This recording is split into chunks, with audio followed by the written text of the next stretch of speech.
Makanya luar biasa pengusaha membuat tuntunan yang mudah, ringan, bisa siapa saja. Syaratnya cukup sudah balik. Ya. Terus mau mengamalkan itu pun amalkan semampunya lagi. Nggak dituntut harus. Gitu. Nanti kalau kamu nggak harus, nggak sesuai tuntunan, kamu celaka. Nggak begitu. Kualat, tidak begitu. Amalkan semampunya. Luar biasa. Lagi-lagi ketika ada kebijakan semampunya, lalu kita ya karena semampunya, padahal kita masih mampu 165 ini 3 kali terus.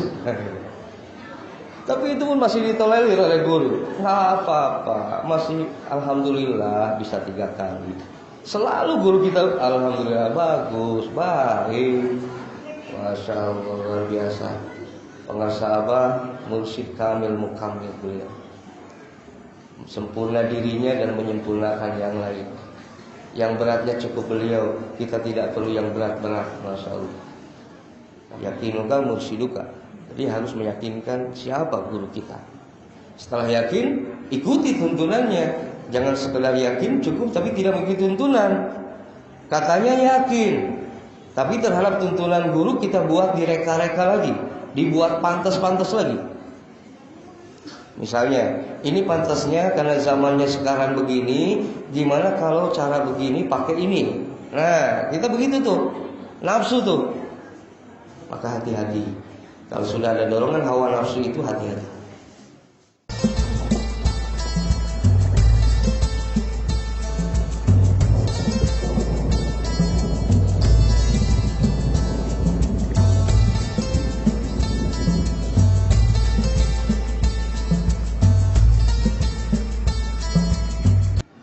Hadirin yang berbahagia, bersyukur kita. Pertama, syukur kita ini adalah sampai detik ini, sampai saat ini kita masih diberikan kesehatan. Sehat lahir, sehat batin.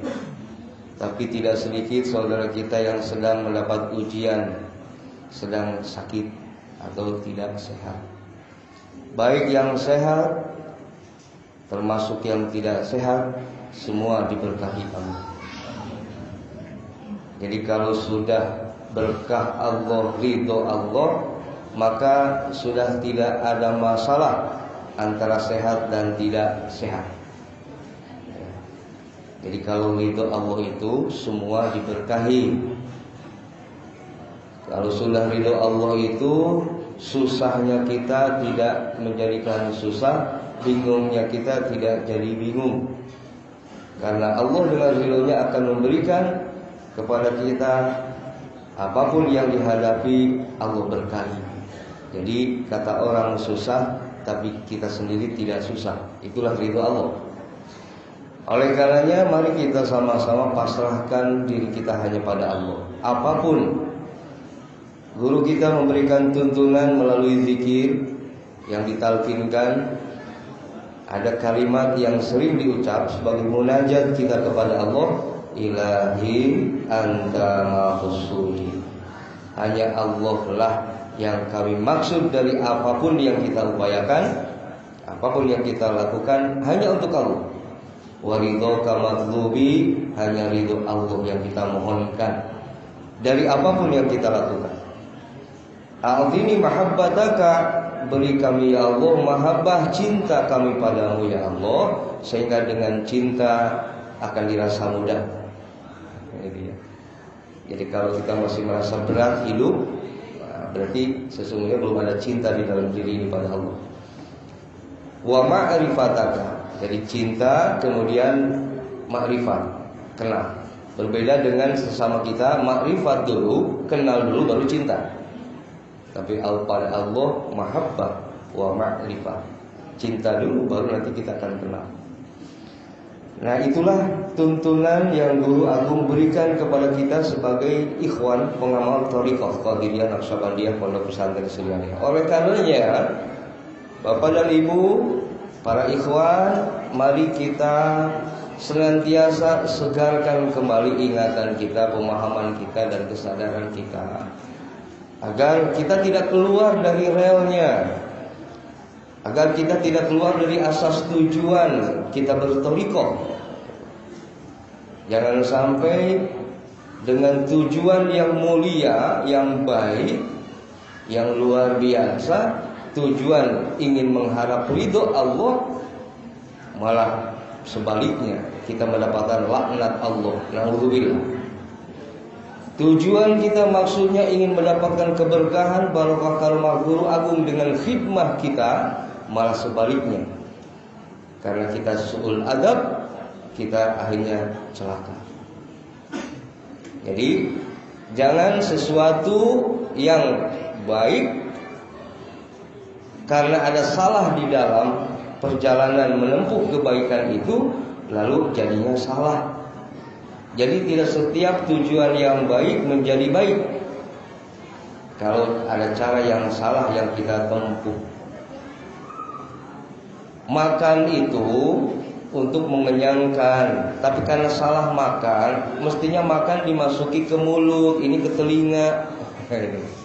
Salah. Ya kan jadi kenyang, malah jadi penyakit. Karena ke telinga masuknya. Minum mestinya melalui mulut, ini melalui hidung. Ya sakit juga melalui hidung. Salah di dalam caranya. Karena tujuannya dengan makan ingin kenyang. Nah begitu pun kita di dalam beribadah, di dalam berkhidmah. Jadi mohon kepada kita semua, wabil khusus pengurus, karena pengurus ini mempunyai tugas yang berlebih. Jadi ada tugas tambahan kalau pengurus itu di dalam khidmah. Jadi tugas khidmah kita ini ada yang sama, ada yang berbeda. Samanya dari sisi kita semua sama-sama tugas kita, khidmah kita adalah mengamalkan, mengamankan dan melestarikan ajaran dari guru agung pengersama, ajaran thariqah melalui zikirnya, khataman, manaqib. Karena itulah tuntunan pokok dari guru agung. Setiap habis sholat zikir 165, syukur bisa lebih. Khataman paling tidak seminggu 2 kali, upayakan syukur bisa tiap hari. Manaqib sebulan sekali, syukur bisa beberapa kali. Jadi semua adalah tuntunan yang minimal yang guru berikan. Agar apa? Agar kita semua tidak menjadi berat di dalam mengamalkan.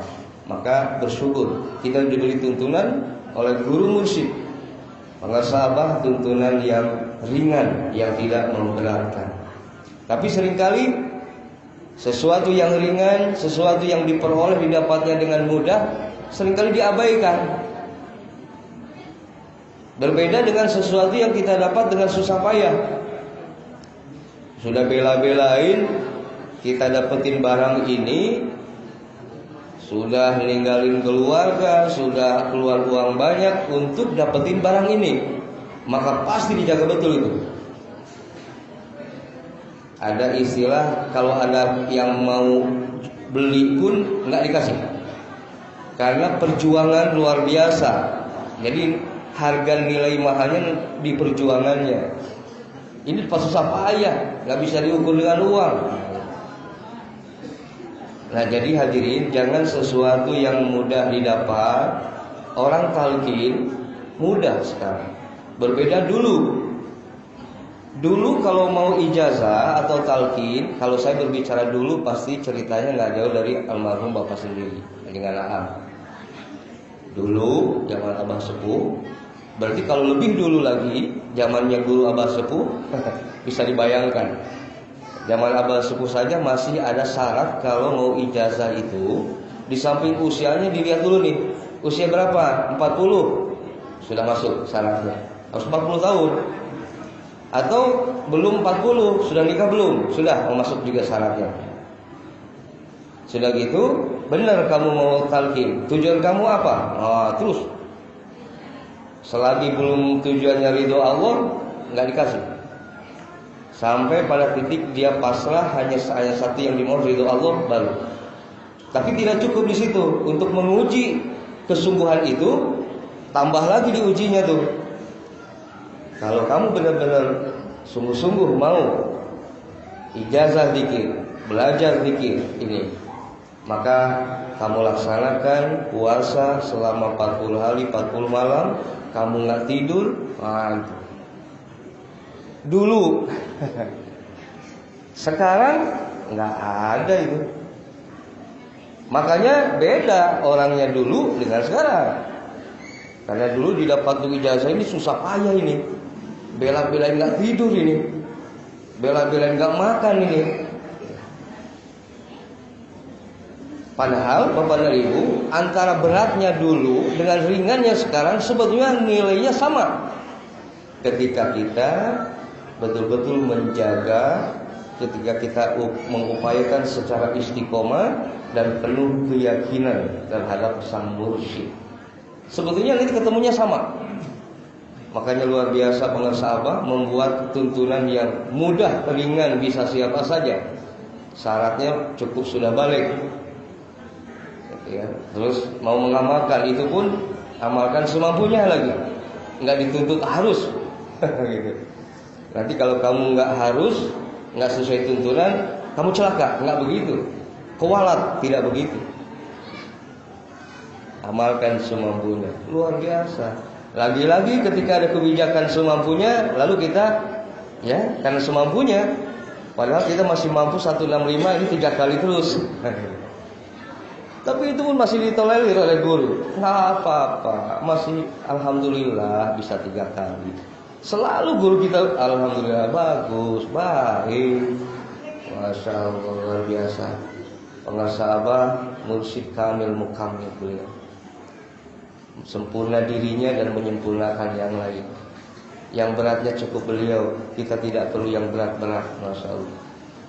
Tapi itu tadi lagi-lagi karena kita dapatkan mudah, terus kita abaikan. Seolah-olah ini tidak luar biasa.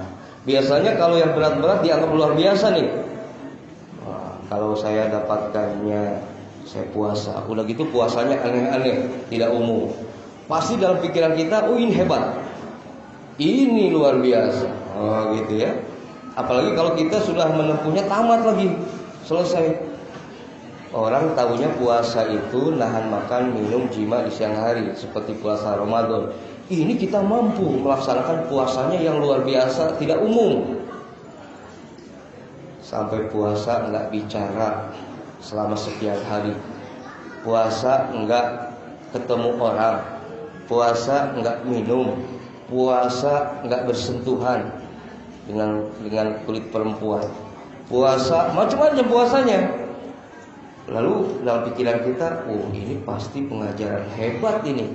Makna hebatnya pasti asosiasinya nih, gambaran pikirannya ke sesuatu yang bersifat karomah yang aneh-aneh. Pasti kesana tuh arahnya tuh.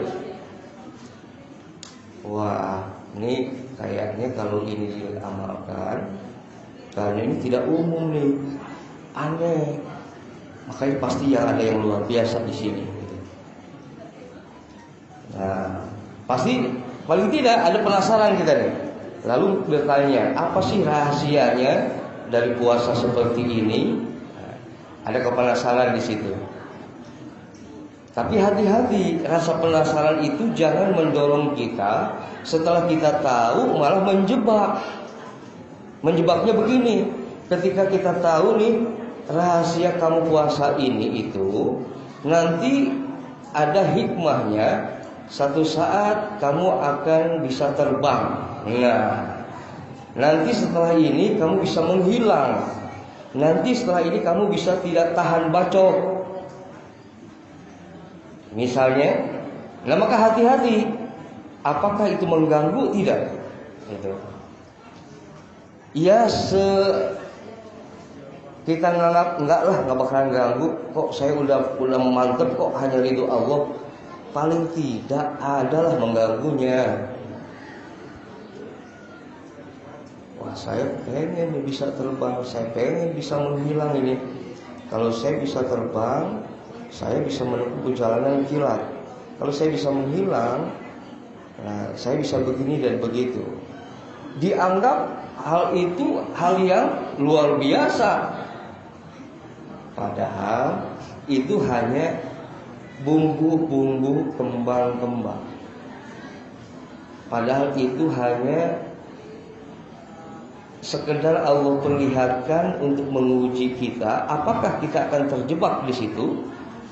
Apakah itu nantinya akan menguatkan kepada makna lillahnya untuk ridho Allahnya, atau malah berhenti stuck di situ? Nah, di situ ujiannya. Kalau kita terjebak di situ, maka rugi kita. Mending kalau sebatas rugi, kalau pada akhirnya celaka, lebih dari rugi. Ya. Nah itulah. Jadi hadirin, tuntunan yang sudah guru berikan ini yang maha luar biasa. Jadi kalau kita sudah menafikan, meniadakan nafsu keinginan kita, yang ada Allah, maka ini makom orang ini, makomnya sudah luar biasa, tidak ada tandingnya itu. Kalau sudah tidak lagi karena dorongan nafsu kepentingan pribadinya, dia buang, dia kikis habis hanya untuk ridho Allah, itu luar biasa. Nah karena hadirin, untuk bisa pada akhirnya kita sampai kepada Allah itu, salah satunya kita harus meniadakan kitanya, nafsunya. Kalau nafsu masih ada mendorong, nanti menghijab itu. Maka di dalam tarekat tasawuf ada konsep yang namanya takhalli, pengosongan diri, penapian diri, memfanakan diri. Yang ada hanya Allah, hanya Allah. Untuk bisa sampai tahap hanya Allah, kita masih kesulitan. Karena siapa kita bisa mampu merasakan hanya Allah. Maka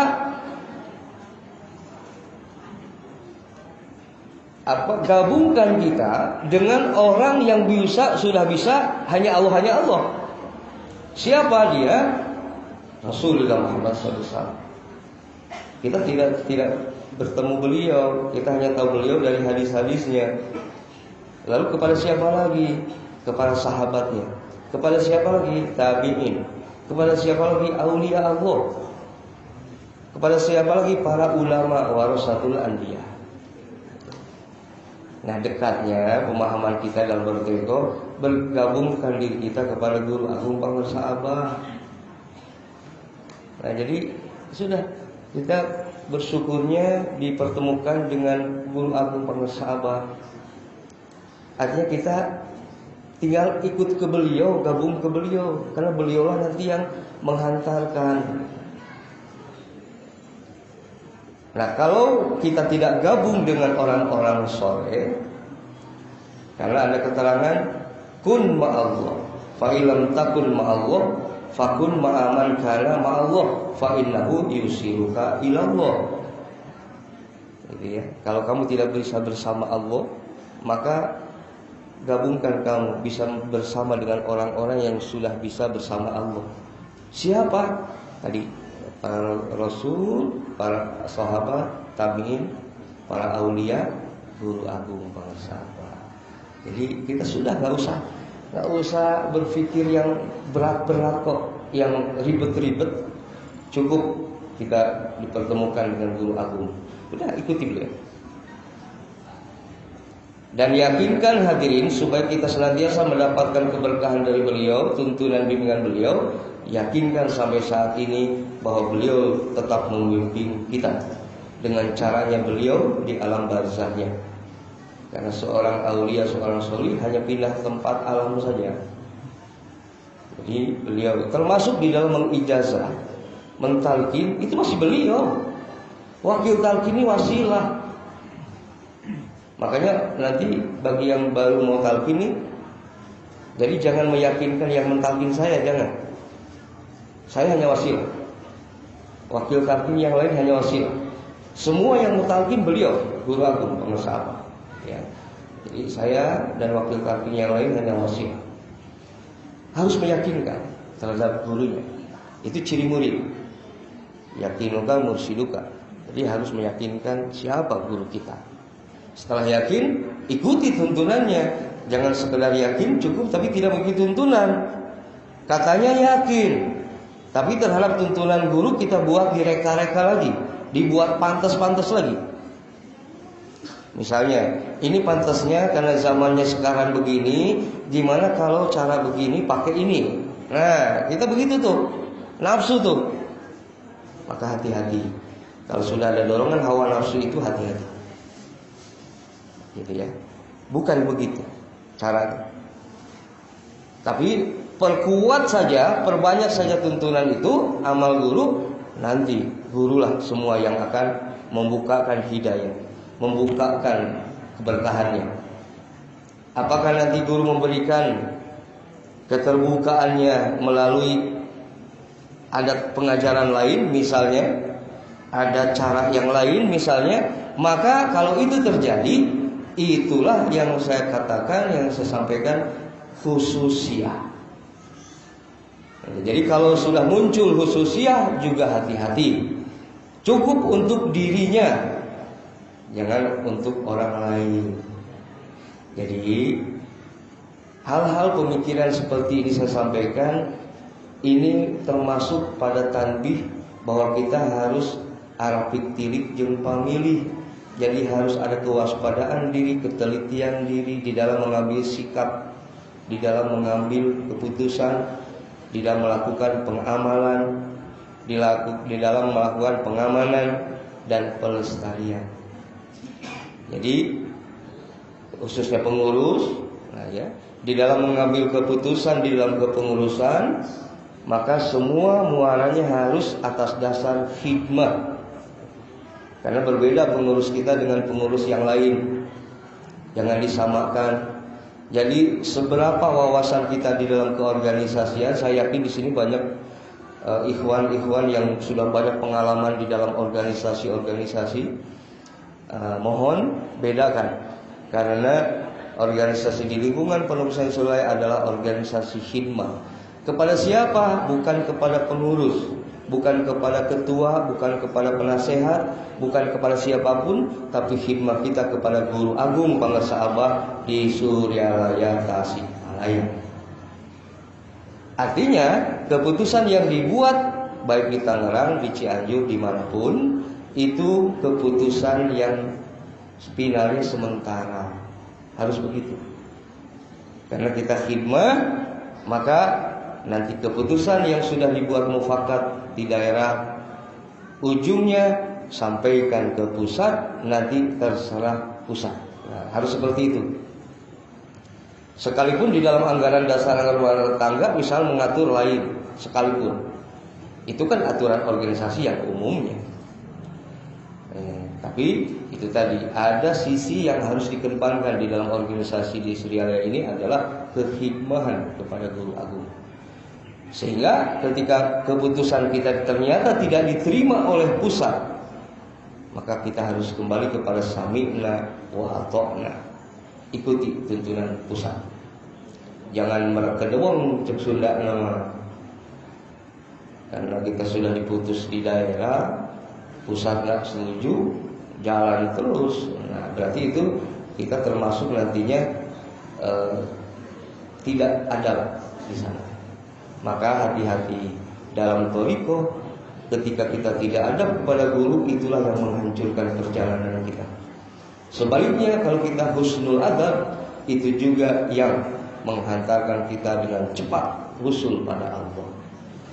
Maka ilmu apapun ketika berbenturan dengan hikmah, kesampingkan. Jangan dikedepankan ilmu. Gitu ya. Adab yang harus diperhatikan. Jadi kalau sudah adab, sampai hal yang detil diperhatikan itu. Jadi sampai apa yang guru berikan lalu kita jaga, kita lestarikan.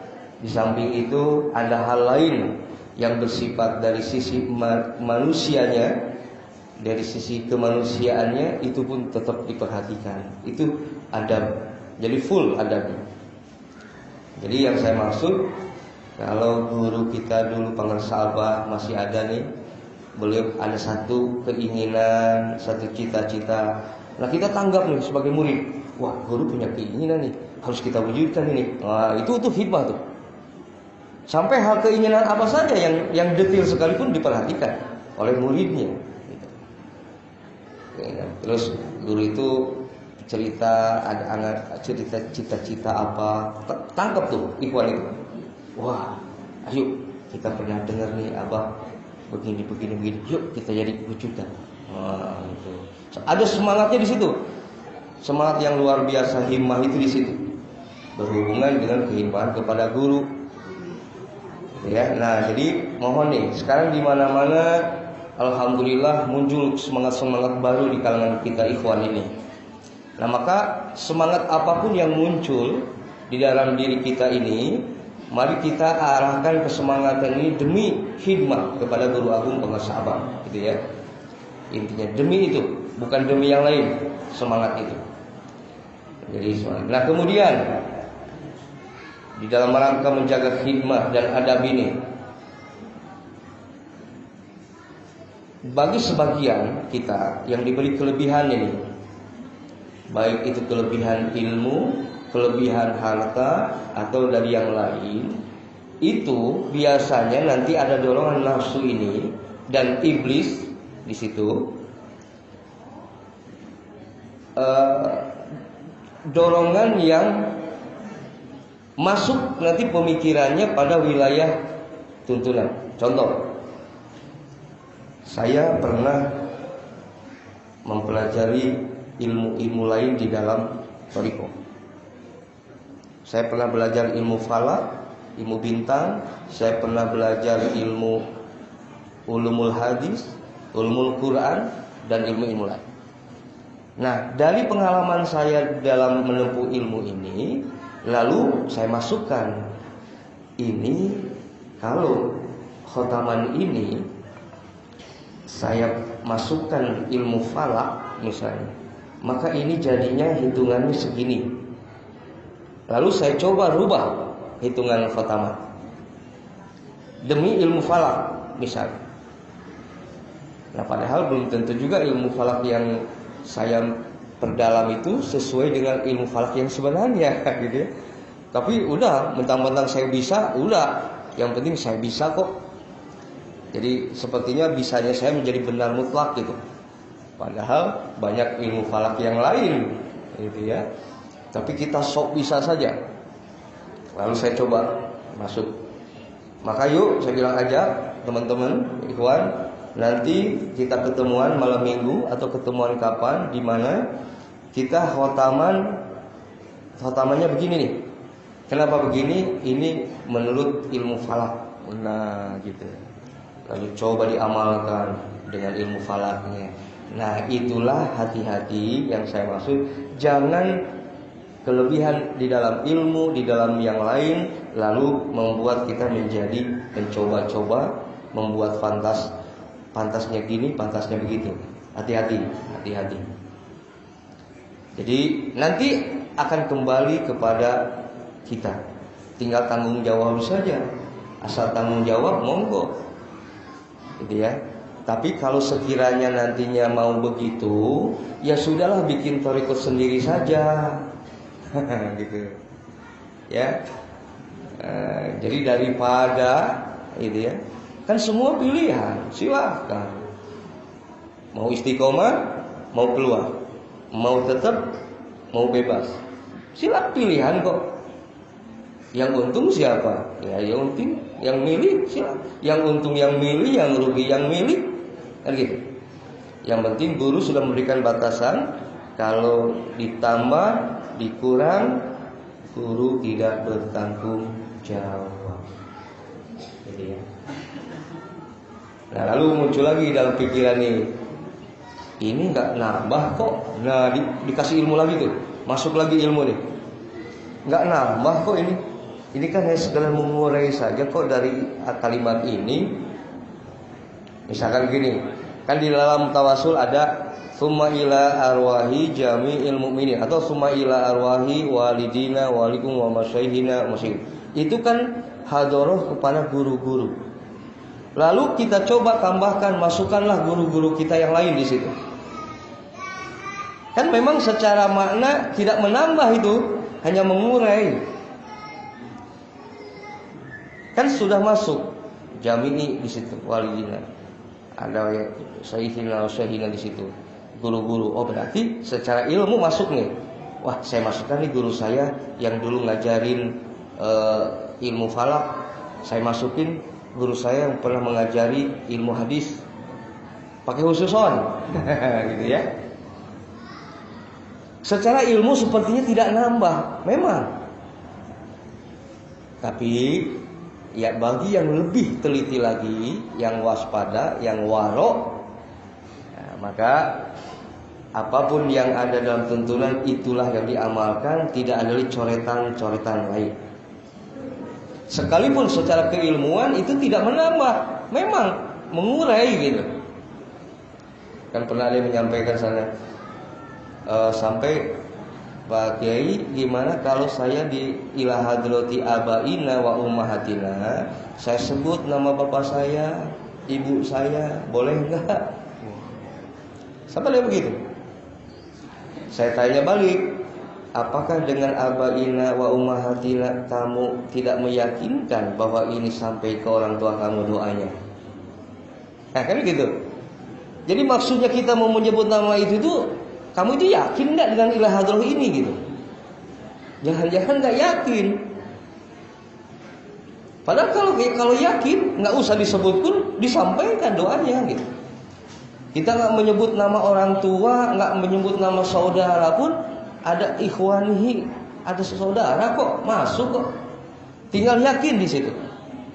Kadang-kadang gitulah kita kadang-kadang seperti kalau nggak disebut nggak sampai, seperti kalau nggak disebut nggak gimana gitu. Ya. Jadi gitu. Sampai ada yang marah-marah ibu ya, lupa. Gara-garanya gini, kita nitip doa nih ke MC di majelis doa nggak kesebut tuh. Gitu. Padahal manaqib ini sudah diawali di khotaman. Khotaman itu ada ilah hadrati banyak. Dan di MC juga sudah dibacakan pada umumnya yang tertulis yang tidak tertulis sudah masuk ini. Nggak perlu lagi kenapa mesti marah gara-gara nggak disebut. Nah, gitu ya. Jadi sebetulnya jadinya ketahuan nih kebodohan kita sebetulnya kalau begitu. Oh, berarti sesungguhnya kamu nggak yakin dengan ilah hadrah itu. Sama aja dengan begitu. Jadi sama aja, saya ini nggak yakin dengan ilah hadrah itu, maka tolong bacakan, sebutkan nama ini karena saya nggak yakin seperti gitu. Tapi siapa yang berani mengatakan itu? Saya nggak yakin dengan ilah hadrah ini.